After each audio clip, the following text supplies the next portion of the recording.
ओम साई राम। सभी भाई भक्तों से,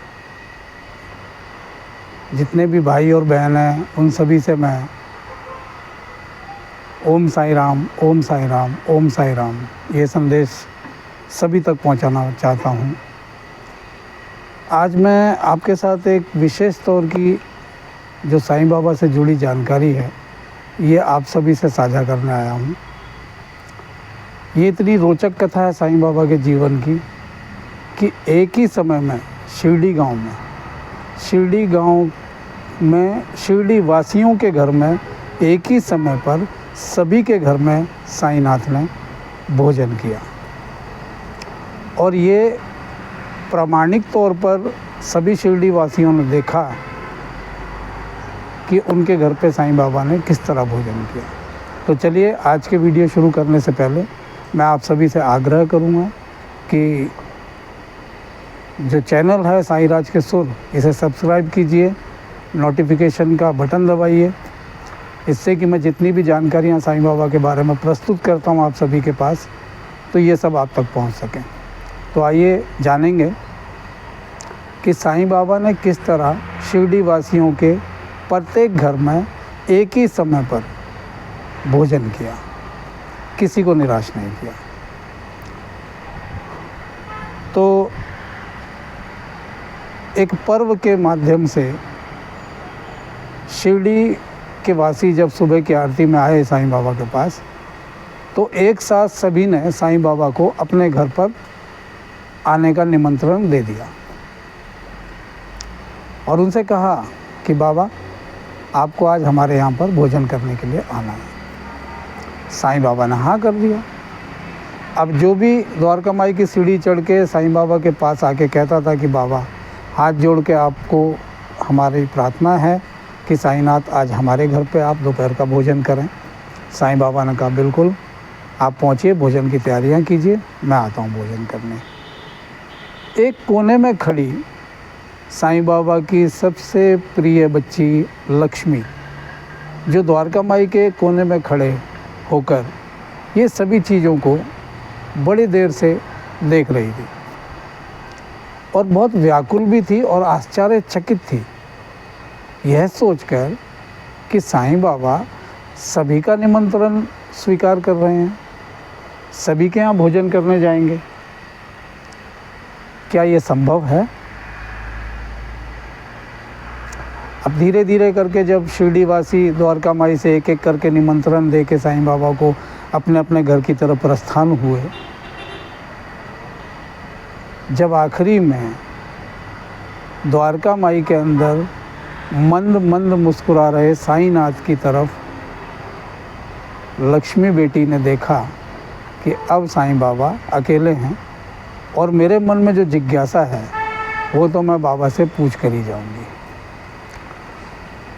तो वो जहाँ बाबा द्वारका माई में धुनी के साइड में बैठे हुए थे, वहाँ गई और बाबा के पास धीरे से बैठी और पूछी, बाबा, सब तो निमंत्रण दे के चले गए, क्या अपनी लक्ष्मी बिटिया का निमंत्रण स्वीकार नहीं करोगे? बाबा मुस्कुरा के बोले, ऐसा भी कभी हो सकता है क्या कि मैं अपनी लक्ष्मी बेटी को नाराज़ करूं और अपनी लक्ष्मी बेटी के बुलाने पर उसके घर खाना खाने ना जाऊं? ऐसा कभी हो ही नहीं सकता।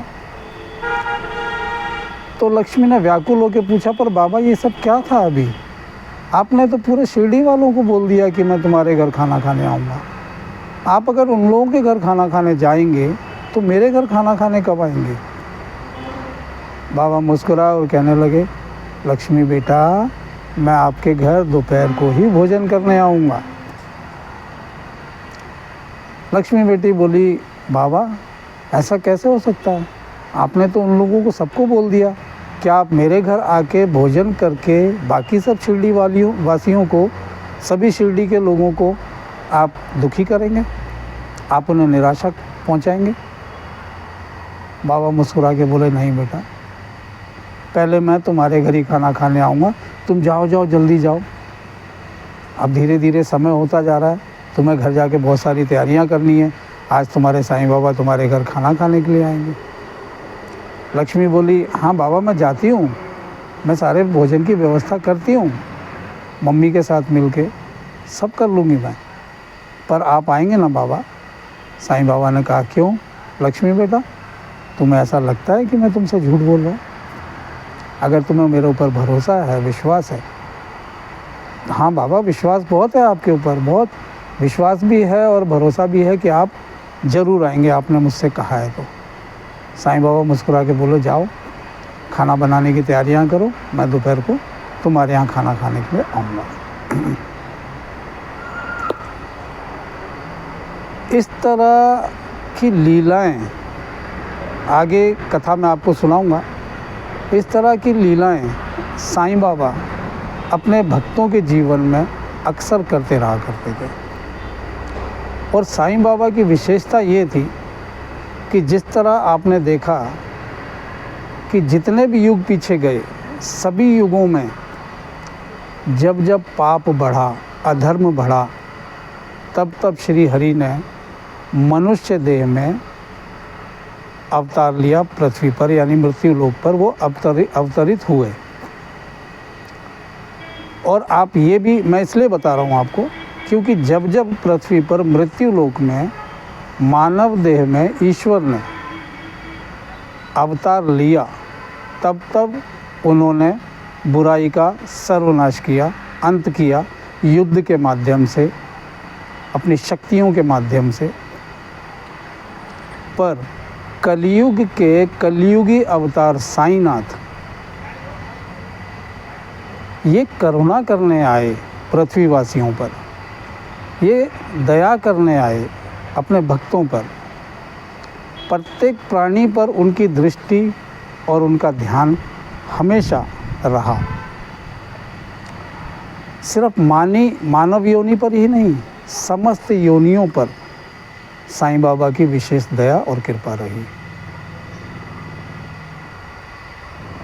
इस जीवन में इस मानव रूपी देह में आकर, इस मानव रूपी देह को पाकर साईंनाथ ने पृथ्वी पे कलयुग में अवतार लेकर साईं बाबा ने कभी किसी को, किसी भी, कितना भी बड़ा अपराधी क्यों ना हो, पर किसी को सज़ा नहीं दी, किसी का संहार नहीं किया, किसी को बंधक नहीं बनाया, अपितु उन्होंने अपनी वाणी से बड़े बड़े डाकुओं को, बड़े बड़े शैतानों को, बड़े बड़े जो खूंखार बदमाश हुआ करते थे, जो गांव का गांव लूट के लेके जाया करते थे, ऐसे लोग जो, जिसको हम बोलते हैं कि वो पैसे लेके लोगों का खून करना, कॉन्ट्रैक्टर किलर जो बोलते थे, वो ऐसे लोगों को भी साईं बाबा की सुपारी दी गई कि जाओ साईं बाबा को मारो, हम तुम्हें इतना धन देंगे। वो भी द्वारका माई में कुल्हाड़ी लेके आए बाबा को काटने के लिए, बाबा को मारने के लिए। लेकिन साईं बाबा की लीला कि उस इतने बड़े अपराधी को भी उन्होंने अपने विनम्र स्वभाव से, अपनी वाणी से, मीठी वाणी से, उस बड़े डाकू को भी उन्होंने सन्यासी बना दिया, एक सीधा साधा इंसान बना दिया। इतने प्यार से, इतनी निपुणता से, इतने सहजता से, बड़ी सरलता से साईं बाबा अपनी द्वारका माई में आए हुए प्रत्येक मूल बुद्धि मनुष्य या मानव का बुद्धि और चित्त किस तरह अच्छाई में परिवर्तित कर देते थे, ये उनकी विशेषता रही। उन्होंने कभी किसी को यातना नहीं दिया। बड़ा से बड़ा अपराधी अगर उनकी शरण में आया या उन्हें पता भी लगा कि उसने इतना बड़ा अपराध किया, तो कभी उसे सज़ा नहीं देते थे। वो बड़े प्यार से उसका मार्गदर्शन करते थे और उसे सही राह पर, सही दिशा में लेकर भी आते थे। तो चलिए आगे कथा सुनते हैं साईं बाबा की। दोपहर का वक्त हुआ, सभी लोग अपने घरों में नाना प्रकार की तैयारियां, विशेष प्रकार की, और सभी अपने अपने घरों में सफाई और सजावट कि साईं बाबा आ रहे हैं भोजन करने के लिए। बहुत बड़ी बात थी शिरडी वासियों के लिए, क्योंकि आज साईंनाथ खुद चलकर उनके घर पर भोजन करने के लिए आ रहे हैं। तो प्रत्येक घर में, लेकिन कौतूहल एक ही लगी हुई थी सभी शिरडी वासियों के मन में, और सभी अपने दिल ही दिल में कह रहे थे, एक दूसरे को अड़ोस पड़ोस में देख के, मन ही मन में कि अरे तुम कितनी भी तैयारी कर लो, तुम्हारे यहाँ बाबा नहीं आने वाले, बाबा तो मेरे घर ही आएंगे खाना खाने के लिए। एक कौतूहल मनों में, दिल और दिमाग में जो चल रहा था, उथल पुथल शिरडी वासियों के, क्योंकि सभी को शिरडी वासियों को सभी का निमंत्रण बाबा ने स्वीकार किया था और बाबा सभी के घर में भोजन करने जाएंगे, ये उन्होंने सबको आश्वासन भी दिया। तो इस तरह शिरडी वासी इतने आश्वस्त थे कि बाबा मेरे घर ही आएंगे। अब इतना में होता क्या है, पहर बदलने लगा। लक्ष्मी को थोड़ा सा शंका हुई, बच्ची थी ना छोटी सी, विश्वास और श्रद्धा साईं बाबा को बहुत था, भरपूर विश्वास था लक्ष्मी को, किंतु कहीं ना कहीं एक छोटी अबोध बालिका ही थी। उसके मन में तरह तरह की शंकाएं आने लगीं।